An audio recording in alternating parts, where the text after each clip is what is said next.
Alors Habib, un petit point sur le groupe. Il n'y a que lui qui peut la poser. Non, voilà. Il y avait 2 absents à l'entraînement, Habib, ce matin. Est-ce que ça va? Il n'y a pas de crainte à avoir pour eux? Non, on a Francky qui est un petit peu malade et Val aussi. Donc pour Francky, il vient cet après-midi. On l'a laissé se reposer un petit peu. Et pour Val, il est sorti courir un petit peu. Donc on ne voulait pas non plus prendre de risques sur un joueur qui n'a pas trop bien dormi. Mais sinon, normalement, il ne devrait pas y avoir de problème sur le match de samedi. Delamite sera des vôtres, potentiellement. Oui, bah, il est revenu. Je lui ai fait un énorme câlin. Et puis ça repart parce que c'est quelqu'un qui aime le football. Il y a forcément une déception, mais aujourd'hui, il revient dans son quotidien. La seule chose pour lui, c'est de le revoir être à l'entraînement, prendre du plaisir avec le sourire comme on l'a vu. Donc c'est bien aussi de le récupérer. Il y a forcément un manque de rythme pour lui, puisqu'il n'a pas. Oui, je vous ai dit la dernière fois, on en avait parlé de ça, des joueurs qui jouent beaucoup pendant la CAN. Et par moment, il avait aussi beaucoup joué avant de partir à la CAN. C'est peut-être aussi un moment où ça lui a permis de se régénérer aussi mentalement. Il a vécu beaucoup d'émotions. Je pense que là où il faut être attentif, c'est sur cette émotion-là qu'il a vécue. Elle est importante, il est jeune. Je pense qu'on en a discuté un tout petit peu et je verrai à ce niveau-là dans quel état émotionnel il est. Mais sur l'aspect athlétique, j'ai pas trop de problèmes avec tous les tests qu'on a réalisés. Il est bien. Il n'a pas eu de blessure pendant cette période-là. Donc on a, je pense, un joueur à 100%. Aucun absent. Non, Pas pas d'absent pour l'instant, sauf sur aujourd'hui l'entraînement. Mais normalement, ça devrait aller. Tu as pu croiser la future recrue qui est sur Rennes. Est-ce que tu peux nous dire quelque chose sur la On l'a recrue vu à la polonaise? Verdière ce matin. On l'a croisé. Pour l'instant, vous l'avez croisé? Ouais. Je n'ai pas eu cette chance, non. Non, écoutez, tant que c'est pas officiel, on va garder un petit peu de retenue par rapport à ça. Vous le savez, c'est un dossier qu'on a suivi, c'est en cours, et puis je me ferai un plaisir de vous l'annoncer quand ça sera à 100% officiel. Juste sur le joueur, ses caractéristiques, ce qu'il a dans son jeu, tu peux nous dire ça? J'ai regardé beaucoup de joueurs, donc non, mais c'est un joueur avec une qualité technique importante qui peut jouer dans un milieu de terrain à 3, qui peut jouer aussi en 10 derrière 2 attaquants. Il a une touche technique différente. Je vous l'avais dit, il faut parfois ces joueurs-là, alors pas forcément par son impact athlétique, mais par la touche technique qu'il peut avoir. C'est un joueur qui frappe très très bien les coups de pied arrêtés, qui a beaucoup d'énergie sur le contre-pressing, parce que c'est important aussi à travers le football qu'on prône. Et c'est surtout un joueur qui peut jouer, pour moi, autant à droite qu'à gauche, qui peut jouer dans un demi-couloir. Et rappelez-vous, on a expérimenté aussi le carré offensif avec 2 milieux défensifs et 2 milieux offensifs sous l'attaquant. Avec les joueurs que nous avons, ça nous offrira forcément une opportunité en plus. Lorsqu'on voit un joueur comme Ludo Blas également, qui sont, à mon sens, 2 joueurs qui vont nous apporter un supplément technique et peut-être l'opportunité d'avoir parfois dans nos matchs 2 joueurs avec ce profil-là sur la justesse technique. Et de temps en temps, on l'a vu contre le Havre, ça a été important d'avoir cette justesse technique dans les dernières minutes ou dès le début d'un match. Ça veut dire on va dire, le Blas, puisque tu dis Blas, il se marche pas entre guillemets sur les pieds en termes de profil. Non, pas du tout. Parce que je pense que Ludo, avec moi, a évolué sur le côté gauche. Il a évolué également sur le côté droit. Il a évolué en milieu relayeur. Je pense qu'il a toute la panoplie technique pour s'adapter et à droite et à gauche. On a pu voir que dans le match, dans un premier temps, je l'avais situé très à l'intérieur. Et puis ensuite, sur les 10 dernières minutes du match, il a été un petit peu plus large. Et c'est là d'où vient la passe décisive. Donc je pense que lorsque vous avez des joueurs avec cette sensibilité technique, ils sont faits pour se comprendre, puisqu'ils parlent logiquement le même football. Après, c'est une question d'animation. Mais je suis sûr d'une chose, c'est que ça crée de l'émulation dans un groupe. Ça ne peut être que bénéfique pour les joueurs que nous avons dans notre effectif d'avoir un joueur de qualité avec cette qualité technique-là. Maintenant, il faudra aussi du temps s'il signe et lorsque ça sera officiel pour qu'il puisse s'adapter aussi à notre football, à l'intensité du football de Ligue 1. Mais c'est quelqu'un qu'on a ciblé, dont on a vu les qualités et on sait que ces qualités-là seront bénéfiques pour notre jeu. Ça veut dire qu'il y a beaucoup de joueurs effectivement au milieu de terrain maintenant, enfin, en tout cas, et il reste aussi 10 jours de mercato, forcément, et il peut y se passer aussi des choses. Pour toi, aujourd'hui, en termes de nombre, vous êtes ce que tu as aujourd'hui. Très bien, c'est ce que tu veux, ou peut-être qu'il faut une sortie quand même. Non, les sorties, tout dépend où se feront les sorties, s'il doit y avoir des sorties, mais elles seront, on l'a dit, il y avait la volonté d'élargir un petit peu notre groupe sur 1 ou 2 joueurs. Si on venait à avoir une sortie, il faudrait qu'à un moment donné, elle soit compensée quand même par le nombre et par la qualité. tout dépend de la sortie, encore une fois. Je vous l'explique, il y a des sorties qui sont aussi liées au marché et liées à la demande de nos joueurs. Pour l'instant, ça n'est pas le cas, on est assez tranquille par rapport à ça. On est content d'avoir, si ça se fait pour Sébastien, justement un joueur en plus et un joueur de qualité, parce que ça nous permettra d'être mieux fournis et surtout d'avoir plusieurs options pour affronter ces 16 derniers matchs retour qui vont être intenses avec une adversité. On voit que l'adversité se renforce aujourd'hui, donc il faut aussi qu'on soit capable d'avoir un niveau technique à l'entraînement qui soit élevé, ça c'est important, et puis qu'on ait beaucoup plus de solutions pendant nos matchs. Ça peut faire plus d'émulation, effectivement, avec cette concurrence plus forte, mais aussi, ou à l'inverse, plus de frustration pour des joueurs qui auraient moins de temps de jeu. Je pense à Jaoui Cissé. Oui, mais la frustration fait partie de notre métier. Si vous n'êtes pas capable de l'assumer ou de la subir, il ne faut pas faire ce métier-là, parce que ce métier-là est très concurrentiel. On est au Stade Rennais et qu'à chaque poste, aujourd'hui, vous avez des joueurs de grande qualité. On a pu voir que l'équipe qui est actuellement sur le terrain et le groupe a évolué par rapport au début de saison, et ça n'est qu'un challenge permanent. C'est soit vous êtes capable de jouer avec cette adversité-là, parce que lorsque vous avez l'ambition d'aller dans des très grands clubs, l'adversité elle est encore plus importante, le choix pour l'entraîneur est encore plus important, et la concurrence, vous l'avez presque parfois triplée au poste. Aujourd'hui, ce n'est pas notre cas pour notre effectif, puisqu'on a un effectif restreint, et que la seule chose que vous devez faire lorsque vous êtes dans cette frustration de ne pas jouer, c'est à l'entraînement prouver, et lorsque vous rentrez dans un match, de prouver que vous êtes la solution aujourd'hui dans le 11 de départ ou pour être un impact player, ce qui s'est très très bien passé sur le match du Havre où nos impact players ont été impactants. Et juste le meilleur poste de Sébastien, pour toi, c'est quoi? C'est vrai qu'il peut jouer plusieurs postes comme tu l'as décrit. On sent quand même que c'est un joueur d'axe près de la surface quand même. Oui, complètement. Mais je pense qu'aujourd'hui, dans ce qu'on fait au milieu depuis maintenant un certain temps, on accorde une grande liberté à nos milieux relayeurs dans leur position et dans la volonté d'accompagner nos deux attaquants. Aujourd'hui, sur les derniers matchs, ça a été le profil de Quentin Merlin et Mady Camara, mais c'est des joueurs qu'on retrouve quand même très souvent dans la surface de réparation ou très souvent dans des positions pour servir nos attaquants. Le fait d'avoir un joueur comme Sébastien qui, lui, a cette touche technique et se rapproche de l'intérieur du jeu pour être de temps en temps en soutien des attaquants et d'avoir ses passes clés, ça reste pour nous quelque chose de très positif. Sur Jaoui, je me permets de relancer. Tu disais ce que tu attends de quelqu'un qui joue moins. Il joue moins en ce moment. Est-ce qu'il a cette attitude-là selon toi, ou tu attends autre chose pour l'instant de ce qu'il est actuellement en tant que remplaçant? Même, il rentre même plus en jeu en ce moment. Comment tu peux Non, mais dire ça, c'est des choix aussi par rapport aux configurations de match.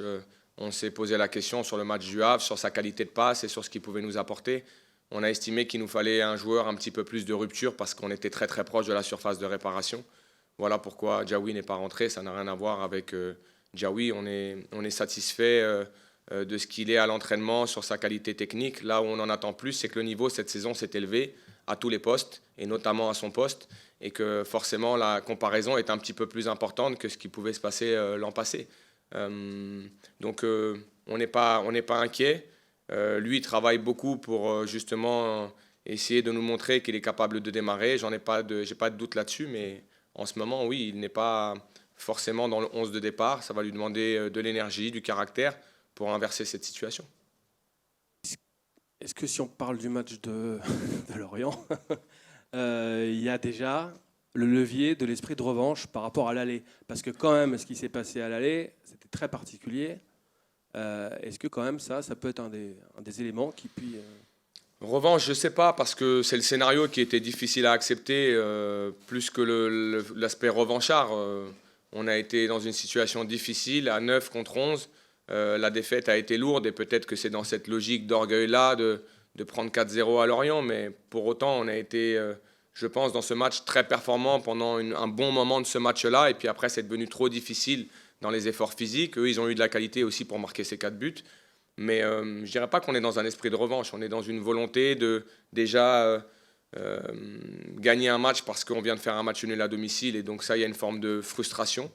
Et je ne dirais pas de déception, parce que quand on revient sur ce match-là, il y a plus de frustration que de déception. Parce que de la déception, ça voudrait dire qu'on n'a pas obtenu ce qu'on devait obtenir. Et je trouve que notre première mi-temps n'est pas à la hauteur de la deuxième. Et que pour obtenir des résultats en Ligue 1, il faut être un rouleau compresseur de la première seconde à la dernière seconde. Et peut-être qu'on l'a été que pendant réellement une mi-temps. Et c'est cette équipe-là que je veux voir pendant 95 minutes contre Lorient, face à une équipe qui est dans une très très bonne dynamique, qui a énormément progressé, je trouve, dans son jeu depuis le match aller. Et je trouve que leurs automatismes Le 11 aussi, qui était un 11 qui est quand même assez constant, avec des joueurs qui progressent et des jeunes joueurs qui progressent au sein de cet effectif. Donc ça ne sera pas du tout la même équipe qu'au match aller. Et nous, c'est l'objectif de gagner à domicile après avoir pris un point contre le Havre et d'essayer de revalider par une dynamique très positive de résultats à travers cette victoire. Mais il n'y a pas de sentiment de revanche au sein des joueurs, en tout cas dans le discours, c'est pas ça. On sait que derrière la route, elle va s'élever avec de gros matchs à l'extérieur. Ça rajoute quand même une nécessité de gagner les dimanches parce que une bonne saison, c'est souvent à domicile. Oui, mais je ne vois pas le fait que les montagnes s'élèvent comme quelque chose de difficile. Je le vois plus comme une véritable opportunité au vu de ce qu'on est capable de faire contre les gros de ce championnat. Je pense qu'on est aussi paramétré parfois pour jouer sur des équipes qui s'ouvrent un petit peu plus et nous laissent un petit peu plus d'espace. Donc, je ne suis pas du tout inquiet sur justement cette série de très gros matchs parce que je sais que mon équipe, en tout cas, répond présent dans l'attitude et dans la personnalité sur le jeu. Maintenant, ce qui est sûr, c'est qu'on sait que ces matchs-là définissent aussi un très très bon parcours en Ligue 1 et d'aller chercher des places en Coupe d'Europe. C'est aussi pour ça qu'on a valorisé notre résultat à Lille. Et donc, pour le moment, le plus important, c'est Lorient. Mais on ne pense pas à Lorient en se disant qu'il faut absolument gagner parce que derrière, ça devient difficile. On n'est pas du tout dans cet état d'esprit. Lorient est une échéance qu'il faut remplir et gagner. Et ensuite, on aura le temps de se concentrer sur la suite. Pour revenir une seconde sur le milieu, il y a un joueur que vous avez cité, Quentin Merlin. Vous l'avez relancé au milieu. Est-ce que dans votre esprit, maintenant, c'est définitivement le poste auquel il doit agir et quel progrès vous attendez de lui dans ce registre-là? Non, pas du tout. C'est aujourd'hui une opportunité qu'on a eue parce qu'il a la qualité pour le faire. Il nous a montré qu'il était capable de le faire. Encore une fois, contre le Havre, il nous offre vraiment une vraie qualité sur la capacité à récupérer des ballons, sur sa capacité technique dans les petits espaces. Je trouve qu'il a aussi beaucoup d'options dans son jeu, d'être capable de renverser, d'aller chercher avec des passes pied gauche de la profondeur. Ensuite, peut-être que par moment, ce que je vais lui demander maintenant dans cette adaptation-là, c'est d'être plus percutant sur le but. Par moment, il lâche le ballon très très vite, justement avec Moussa sur la première période, alors qu'il avait l'opportunité d'aller percuter un petit peu plus. Mais c'est normal aussi, c'est une nouvelle adaptation à un poste qui, pour moi, montre à travers le match de Lille et celui du Havre qu'il est une très très bonne option à ce poste-là. Si on veut être plus dense athlétiquement, bien techniquement sur la première relance, parce que je trouve qu'il perd très très peu de ballons. Maintenant, quand on voudra aller chercher plus de créativité, on a ce plaisir de voir Quentin s'adapter en tant que piston droit si Francky venait à avoir un problème, en tant que piston gauche si on devait avoir une assise défensive un petit peu plus importante, et au milieu de terrain si on a besoin, à travers nos trois milieux, de couvrir beaucoup de terrain dans la largeur. Ça, je l'ai trouvé très très bon contre Lille. Face à deux lignes de 4, il faut couvrir beaucoup de largeur. Je trouve qu'il a beaucoup aidé Lilian Brassier sur ce match-là aussi sur l'aspect défensif. Et c'est là où j'ai trouvé Quentin très complet dans ce qu'il nous apporte au milieu de terrain. Donc on peut parfois être en déficit d'une touche créative là-haut, mais c'est aussi ce qu'on appelle un peu le bénéfice-risque de ce profil-là au milieu. Mais il nous apporte de la qualité de centre, de la qualité de pied. Je vous rappelle qu'en étant au milieu, le ballon qu'il donne à Esteban Le Paul, ce ballon, le centre qui est arrêté par Mpassi, c'est un délice. C'est vraiment un ballon exceptionnel en termes de qualité de pied. Et pour autant, il était au milieu. Donc, il nous offre aussi cette faculté à aller triple largeur, un petit peu plus large. Et donc, c'est aussi pour ça qu'on aime son profil au milieu. Je reviens sur Lorient, Habib. Il y a un truc parfois surprenant dans le foot. Ça arrive, on parle des bêtes noires. Alors, il y a eu Lille, c'est vrai que c'est plus historique. Mais là, contre Lorient, c'est très surprenant. Vous avez resté sur 4 ou 5 défaites de suite. Je ne sais plus. Contre cette équipe 5. On explique ça comment en fait dans le foot? On explique ça comment juste en se disant que c'est un bon levier pour renverser cette situation. Il y avait, je crois, 12 matchs, Lille, si je ne dis pas de bêtises, et on a été capable de renverser cette situation et cette dynamique. Toutes les dynamiques sont faites pour être renversées ou arrêtées. Donc c'est un beau challenge pour nous pour renverser ça. Je ne crois pas à ces logiques de bête noire. Je pense que c'est plus une forme de répétition de situations comme celle-ci qui vous convainc que vous n'êtes pas capable de le faire. C'est-à-dire que je me rappelle avoir joué à l'Olympique de Marseille. À chaque fois qu'on allait à Bordeaux, il y avait cette stat qui disait que l'OM était incapable de gagner à Bordeaux et on vous en parlait toute l'année. Une semaine avant le match, tous les jours, vous êtes incapable de gagner à Bordeaux et on ne gagnait pas à Bordeaux. Donc je ne suis pas dans cette logique-là. J'aime bien la prophétie autoréalisatrice, mais dans l'aspect positif. C'est-à-dire de convaincre mes joueurs qu'ils sont capables de faire quelque chose, et ça, je le martèle, pour les amener en fait à ce que ça soit un phénomène de croyance. Dans l'autre sens, j'essaye de ne pas y aller. Donc à nous de faire en sorte que cette dynamique s'arrête et qu'on soit très très bon samedi pour gagner contre Lorient. Il y aura le retour aussi de Jérémy contre Lorient. Tu ne l'as pas senti perturbé plus que ça cette semaine par tout ce qui se passe autour de lui. Tu n'as pas de nouvelles de Chelsea non plus? Non, non. Alors personnellement, moi, j'ai pas de nouvelles. J'ai des nouvelles de Jérémy parce qu'on s'est parlé tous les deux. C'est quelqu'un avec qui j'ai une superbe relation et comme je lui ai dit, je suis content de ce qu'il vit, je suis content des sollicitations et là où je suis assez bluffé, c'est de voir le calme avec lequel il gère cette situation. En tout cas, dans la discussion que nous avons eue, j'ai senti un garçon très focus sur ce qu'il vit actuellement, en étant aussi très au fait qu'il est sollicité, mais c'est normal, c'est un très bon joueur. Maintenant, on a un joueur qui est relâché, qui s'est très très bien entraîné cette semaine et qui sera un joueur très important pour nous samedi. Est-ce que tu peux nous parler un peu de pourquoi Lorient, tu l'as parlé tout à l'heure, a autant progressé? Qu'est-ce que tu crains forcément d'eux en ce moment? Non, je trouve qu'ils ont progressé en fait dans ce côté hybride qu'ils ont de temps en temps d'être capables de subir dans leur 5-4-1 et d'être très très bas, mais aussi cette force qu'ils ont dans leur sortie de balle et dans leur qualité technique sur cette sortie de balle, d'être capables de manipuler des adversaires qui pressent. Et je les ai vus notamment contre Lens où ils ont sorti beaucoup de ballons, je les ai vus contre Lyon où ils ont sorti beaucoup de ballons, ils ont beaucoup de concepts, il y a énormément de disponibilité. Techniquement, je les trouve assez relâchés, même en situation basse. C'est une équipe qui accepte de ne pas avoir le ballon, mais qui accepte aussi de le prendre. Elle est assez hybride et c'est surtout l'équipe la plus compacte de Ligue 1. Elle fait partie du top 3 des équipes les plus compactes de Ligue 1 qui vous laisse très très peu d'espace dans l'interligne. Donc c'est une équipe qu'il faut manipuler, avec laquelle il faut avoir une grosse qualité technique. Mais lorsque je parle de leur progression, c'est de leur progression en tant que groupe, parce qu'il faut se rappeler qu'au début de saison, c'est une équipe qui prenait énormément de buts et qui depuis maintenant plus de 2 mois a des résultats qui sont très cohérents, des performances qui sont très cohérentes dans la durée. Et je trouve qu'ils sont menaçants dans la transition. Ils sont capables aussi de s'installer chez l'adversaire. Et je vous prends l'exemple de Lens. Ils sont menés 1-0 et quand vous regardez la deuxième mi-temps, pendant 25-30 minutes, ils sont dans le camp de Lens. C'est eux qui sont là-haut, c'est eux qui ont la possession. Et même si le score est lourd à la fin de ce match-là, parce qu'il faut se rappeler qu'ils ont raté un pénalty et l'égalisation pour le 1 partout à Bollaert, c'est une équipe qui montre de la qualité. Donc il faudra en tout cas qu'on soit nous très très bons pour aller chercher les 3 points qui sont nécessaires à remettre une dynamique très positive en place. En ce moment, votre leader offensif, on peut dire qu'il s'appelle clairement, enfin même en tout cas il confirme que c'est Brel Embolo. Brel est dans une belle forme, on voit qu'il est important pour l'équipe, c'est un peu le point de repère quand même, de plus en plus en tout cas on a le sentiment. Est-ce que toi tu partages aussi le fait que justement il passe encore un nouveau cap avec vous et qu'il soit ce vrai leader en fait qu'on attend? Non, il est leader, je vous l'ai dit, je pense qu'il s'est installé tout doucement dans ce groupe en prenant ses marques. Il est leader par la parole, il est leader par l'exemple, il est leader aussi par les performances. C'est un joueur, comme je vous l'ai dit, qui par moment, on ne va pas le voir dans le jeu, mais il est très important pour nous, à l'image du but qu'il marque contre le Havre. Mais la chance que j'ai aujourd'hui en tant que coach, c'est que chaque week-end, je me pose la question de l'association, je me pose la question de la meilleure paire, je me pose la question de justement quel attaquant pourrait être le plus impactant par rapport à l'équipe qu'on rencontre. Il n'y a pas de logique arrêtée, même si Brel est très performant en ce moment en termes de statistiques, mais j'estime que par exemple sur le match de coupe, on avait choisi une autre option et que quand il est rentré, il a aussi amené l'équipe à être meilleure. Je prends l'exemple de Kader dont on a parlé, qui malheureusement marque un but hors jeu et un but où il est en échec dans le 1 contre 1.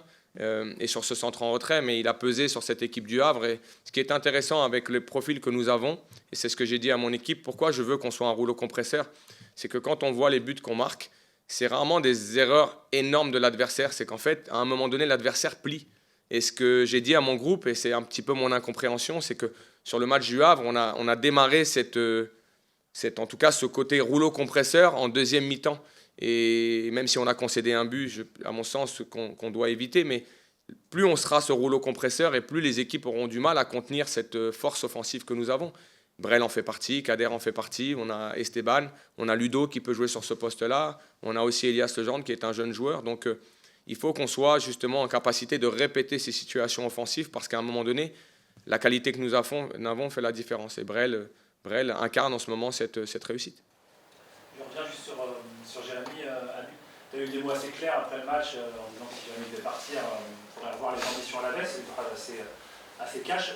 Est-ce que tu es serein sur la situation, sur le fait que justement tout le monde est aligné et ne craquera pas, même offre démesurée comme tu as dit. Non, je suis serein, mais je suis serein parce que déjà c'est mon joueur, je suis serein parce qu'il est content d'être ici, je suis serein parce qu'il est performant, je suis serein parce que je ne vois pas un joueur qui est déstabilisé par la situation. Après, vous le savez, le marché, ce n'est pas moi qui le contrôle. Il y a une réalité économique à un moment donné dans laquelle je n'aurai pas toujours mon mot à dire. Ce que j'ai dit, c'est que quand on est une équipe comme le Stade Rennais et qu'on a des ambitions élevées, en tant que coach, et là je parle vraiment en tant que coach, je veux garder mes meilleurs éléments et je veux avoir l'équipe la plus forte possible. Et Jérémy fait partie de ces joueurs-là. Donc à partir de là, je dis que quand vous êtes le Stade Rennais dans la situation dans laquelle nous sommes, on ne peut pas se permettre de perdre Jérémy Jacquet. Mais à un moment donné, le marché peut-être m'amènera à malheureusement capituler, comme d'autres coachs ont capitulé par rapport au marché. Moi, je suis assez cash là-dessus, je suis assez clair. Mais ce que je vous dis ici, je le dis à mes dirigeants, mais en n'étant pas dans une logique de coup de pression du tout. C'est un échange. Quand on me pose la question, je dis, voilà, si on a la possibilité de le garder, il faut le garder. Maintenant, il y a la volonté joueur, la volonté club, et ce qui se passe aussi en face avec par moments des moyens qu'on ne maîtrise pas. Et par le passé, il n'y a pas eu que Rennes, quoi. Il y a par moments, vous dites non, et puis par moments, la situation vous amène à revoir les choses. Moi, je suis très stable, le club est très stable par rapport à ça. On a été très très clair par rapport à la situation de Jérémy. Lui est stable et c'est ça le plus important pour nous. Après, il reste quelques jours sur ce mercato. Il peut se passer plein de choses. Il faut que ça soit le plus calme possible pour nous et ça sera tant mieux pour moi. Au-delà de ça, vu l'importance que Rennes a mis depuis ton arrivée et un peu avant sur l'identité, la place des jeunes et tout ça, est-ce que ce ne serait pas un signe négatif sitôt, alors qu'il y a plus ou moins un accord tacite, si en cas d'élève cet été pour qu'il parte, il n'est pas non plus bloqué, si la sortie devait se faire de façon aussi précipitée, on va dire. Je ne sais pas, parce que vraiment, en fait, je répondrai à une question qui est hypothétique. Vraiment, aujourd'hui, sincèrement, je ne ressens pas ça. Si je ressentais une forme de déstabilisation du club à travers mes dirigeants et du joueur, je vous dirais, ça, pour l'instant, vraiment, et je vous le dis avec beaucoup de franchise, je ne ressens pas ça du tout. Ni chez le joueur, ni chez mes dirigeants, ni chez moi-même. Et à partir du moment où on n'est pas dans cette situation de commencer à dire, là, on s'approche de cette situation-là, si c'est le cas, je vous dirai la vérité. Mais là, ça n'est pas le cas, donc je ne suis pas du tout dans la logique de juger une situation qui n'est pas arrivée et qui, à mon sens, est encore très loin d'arriver. Fin de la question, Olivier ? Habib, il avait te poser une question sur le cas. Comment Diane le cœur, qu'est-ce qu'il a vécu ? C'était une finale, je ne sais pas quel mot tu vas utiliser, mais on a hâte d'avoir ton avis sur... Non, il y a une grande joie parce que j'ai vu, au-delà de ça, j'ai vu mon pays, j'ai vu des images dans mon pays qui ont été exceptionnelles sur la ferveur et autour de ce trophée, le fait qu'on soit double champion d'Afrique. Après, sur le scénario, on est tous d'accord pour dire que pour le football, et moi, j'aime pas l'idée des gens qui disent le football africain. Non, c'est le football en général. Oui, l'image, mais l'image de toute la situation, pas d'une équipe ou d'une autre, pas d'un coach ou d'un autre. La situation globale, c'est des images qu'on n'aime pas voir. Maintenant, à partir du moment où ce match a repris, je pense que sur le terrain, et là je vais rester que sur le terrain et sur la performance terrain du Sénégal, je trouve que la victoire est méritée parce que je trouve que nous avons été supérieurs dans le jeu sur la globalité de la compétition, je dirais, et sur la globalité de cette finale. Le scénario est dingue en termes d'émotion, le but est somptueux et aujourd'hui je suis extrêmement content, heureux, fier de voir aussi des gens avec qui j'ai partagé une partie de mon histoire, Pape Thiaw, avec qui j'étais en sélection en 2002, en 2004, et qui en tant qu'entraîneur, soulève un trophée continental, quand on connaît aussi l'importance de ce trophée-là en Afrique, et surtout pour notre pays, et ce que fait notre pays pour le sport. Et ce que j'ai vu dans les images, ça m'amène à être fier d'être franco-sénégalais, d'être fier de voir mon pays gagner cette compétition, d'être fier de voir les gens heureux. Et puis après, il s'est passé plein de choses. Et dans ces choses-là, on pourrait les analyser, mais ça serait beaucoup trop long. Oui, on n'a pas aimé ces images-là, ça c'est une certitude. Et on ne peut pas les cautionner, mais elles ont fait partie de cette finale. Merci. Bonjour Esteban. Bonjour. Est-ce qu'on peut revenir rapidement sur le match du Havre ? Comment comment vous avez vécu ce match ? Il devait être assez frustrant, c'était le mot qui ressortait pas mal en tout cas en après-match. Oui, il y a eu un sentiment partagé. Tout d'abord, un sentiment de ne pas avoir eu le résultat espéré. Et puis après avoir mûrement réfléchi, revu les vidéos, revu le match, on pense et le staff a également pensé que c'était un point qui était plutôt précieux parce qu'on n'a pas fait ce qu'il fallait, notamment dans l'intensité et qu'à 5-10 minutes de la fin, on gratte un point qu'on n'a pas et donc on va devoir se satisfaire de ce match nul. Ça veut dire quand même que ça vous donne une petite obligation, on va dire, de battre Lorient samedi? C'est sûr que si on veut continuer à exister dans ce top 6 et accrocher les équipes qui sont devant nous et essayer de débarquer le plus possible celles de derrière, on n'a pas le choix que de gagner face à Lorient. Je pense que ça va être plus compliqué quand même. Lorient, on sent qu'ils sont forts en ce moment et que ça va être peut-être encore plus compliqué que là. Bien sûr, c'est une équipe qui est en forme. Il va avoir cette notion de derby qui va rentrer en compte également. Donc ça va être un match qui va se gagner sur la durée. Il va falloir qu'on soit très très exigeant parce que c'est une équipe qui laisse pas tellement d'opportunités, mais par contre qui est capable de faire beaucoup avec très peu de possibilités. Donc il va falloir qu'on soit méfiant sur cette équipe, mais pleinement en confiance de ce qu'on est capable de faire et gagner ce match. On a parlé pas mal depuis quelques temps de ta petite disette, on va dire, face au but. Forcément, j'imagine que toi, c'est pareil, tu regardes ça forcément, c'est marquer des buts, c'est ta vie. Quand on en marque moins, c'est dur à vivre. Finalement, officiellement, c'est qu'une dizaine de 4 matchs, parce que ça fait que 4 matchs que j'ai pas marqué. Mais bien sûr que d'être un peu moins décisif, c'est quelque chose qui me rend pas forcément heureux, mais je suis aussi concentré sur les bons résultats de l'équipe et c'est aussi ça qui est important. On peut pas être tout seul à briller et de temps en temps il y a des périodes où on est moins bien. C'était sûr que ça allait arriver, je savais pas quand. Et l'essentiel c'est de garder confiance. On a continué à être au boulot à 100% pour que cette passe dure le moins longtemps possible.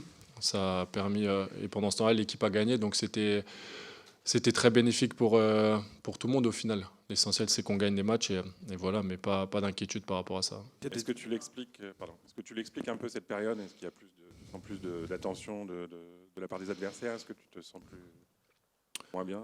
Oui, une attention plus particulière, ça c'est sûr, mais non, si j'avais continué sur le rythme que j'avais depuis le début de la saison, ça serait des chiffres énormes à la fin. Donc tout attaquant a généralement une période de trou dans sa saison. Moi, elle est arrivée sur ce mois de décembre et légèrement sur ce début d'année pour le moment. Donc à moi de rattraper ce retard le plus vite possible en mettant bien évidemment tous les moyens en place pour que ça paye rapidement. Ton entraîneur ne doute pas que ça va revenir. Est-ce que toi, tu te sens peut-être un peu en perte de confiance ou bien à l'entraînement, ça claque toujours autant et donc ça va venir? Pas du tout. La perte de confiance, c'est le pire ennemi d'un joueur de foot et encore plus d'un attaquant. Moi, j'ai totalement confiance de mes qualités et j'en ai encore pris conscience ce week-end parce que je me retrouve avec une vraie situation face au but qui finit dedans, même malgré le fait qu'il est hors jeu. Mais ça prouve que j'ai rien perdu dans tout ça et que je suis pleinement confiant là-dessus. Et le coach m'accorde aussi toute sa confiance par rapport à ça. Il ne doute pas du tout de mes capacités, le staff non plus et les joueurs non plus. Donc c'est d'autant plus facile pour moi de continuer à travailler avec cet élan derrière moi. Tu restes malgré tout dans les cimes du classement des buteurs. Tu es toujours dans les meilleurs des classements des buteurs. Est-ce que tu t'es fixé... Tu nous l'avais dit, un objectif numérique, un nombre de buts. Est-ce qu'il y a aussi l'envie, peut-être, je sais pas, de terminer sur le podium du classement des buteurs, d'aller même titiller les 2 premières places? Est-ce que tu penses à ça? Bien sûr que l'objectif, il va être de finir très très haut dans ce classement parce que je suis qu'à 3 longueurs de ce qui se fait de mieux dans le championnat. Donc bien sûr que c'est un objectif d'aller tout en haut. On verra comment ça finira. Je ne me prends pas la tête avec ça. Moi, j'ai envie de marquer des buts, que ça nous fasse gagner des matchs, de performer avec ou sans action décisive dans un match et qu'à la fin de l'année, on soit européen. Et la vraie vérité, c'est celle-là. C'est celle du groupe qui passera en priorité. Peu importe que je finisse à 10, à 12 ou à 20 buts, l'essentiel, ça va être de remplir les objectifs du club. Mais non, bien sûr que l'objectif pour moi, il est de finir le plus haut possible dans ce classement. Ça, il n'y a pas de doute. Le coach disait aussi que le staff essayait de te faire travailler aussi autre chose dans ton jeu, développer autre chose. Est-ce que tu peux nous en dire un petit peu plus de ce qu'il peut te demander? Bah, c'est ce que j'avais évoqué au début de l'année sur les points que j'avais à travailler, qui sont notamment tout ce qui se passe de haut but dans le décrochage. Donc on continue d'insister dessus. Il y a eu des matchs où il y a eu du mieux. Après, il y a quand même encore beaucoup trop de déchets à mon goût. Donc on continue de travailler sur ça. Il y a des choses qui sont plus naturelles chez moi, notamment tout ce qui est prise d'espace, etc. et qui sont faites. J'en ai encore parlé ce matin en vidéo avec le coach, mais où il y a des choses qui ont été très bien faites et où j'ai repris beaucoup de plaisir à faire des appels, à prendre les espaces, parce que c'est ce qui me correspond. Mais bien sûr qu'on continue de perfectionner ce jeu de haut but dont j'ai vraiment besoin pour passer un cap. Ouais. Ces participations au jeu aussi, collectif, qu'on te demande d'améliorer, ça peut aussi expliquer le fait que tu sois moins décisif, parce que ça te demande un travail différent, peut-être une facette différente. Non, c'est juste que c'est la manière d'interpréter qui est différente. Il ne faut pas l'interpréter dans le sens où je dois absolument faire que participer au jeu et oublier ce rôle qui est d'être un attaquant qui est là aussi pour marquer des buts et dont c'est la qualité principale. Il faut juste savoir le faire au bon timing, dans les bons timings et au moment opportun pour que ça soit bénéfique pour tout le monde. Tu parlais de Lorient, c'est un derby, tu le disais dans tes mots. Ça fait 5 matchs consécutifs que Lorient bat Rennes, une série de 5 victoires consécutives pour eux. Le match aller, tu n'étais pas là, je crois encore, Non. Mais avait été un petit peu particulier. Est-ce que cette envie, on va dire, de stopper cette série lorientaise de votre côté? Bah, peu importe l'adversaire qu'on aura en face, ça sera Lorient, ça aurait pu être n'importe qui. Après un résultat qui n'est pas positif en termes de points à domicile, on est obligé de rebondir samedi, peu importe l'équipe telle qu'elle soit. Ça sera Lorient et on va essayer de casser cette dynamique en termes de résultats face à Lorient. Et ça, c'est évident. Ouais. En ce moment, c'est un peu Brel Mbolo qui est vrai, il est en forme. Il tire bien l'équipe. Il est aussi, on le voit toujours très très positif, avec le sourire, à encourager. Tu sens vraiment qu'il a pris encore une nouvelle dimension dans l'équipe. Est-ce que c'est votre leader un petit peu quelque part sur le plan offensif? Mais Brel est dans une forme incroyable et j'en suis très content parce que ça a été le premier très content quand j'ai été dans ma très très bonne période. Donc je suis très très content pour lui. C'est quelqu'un qui travaille, qui a toujours le sourire, qui emmène les autres avec lui. Mais après, je suis pas tellement surpris. On parle quand même d'un attaquant qui est en pro depuis l'âge de ses 16 ans, qui a disputé la Coupe du Monde, qui a fait 8 saisons de suite en Ligue des Champions. Donc c'est pas non plus, on ne parle pas non plus de quelqu'un qui arrive comme ça en Ligue 1 sans avoir jamais rien fait avant. Et je pense tout simplement que Brel, il est dans ses standards. Et il est en train de retrouver son vrai niveau.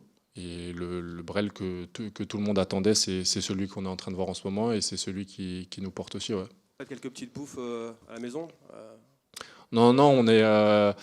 En tout cas, on a une très bonne relation en dehors du terrain. C'est quelqu'un qui est très, très porté sur les autres et qui est très satisfait à la moindre bonne occasion ou dès qu'il y a quelque chose qui se passe bien pour quelqu'un dans l'équipe. Donc c'est vraiment quelqu'un d'important dans ce groupe. Ouais.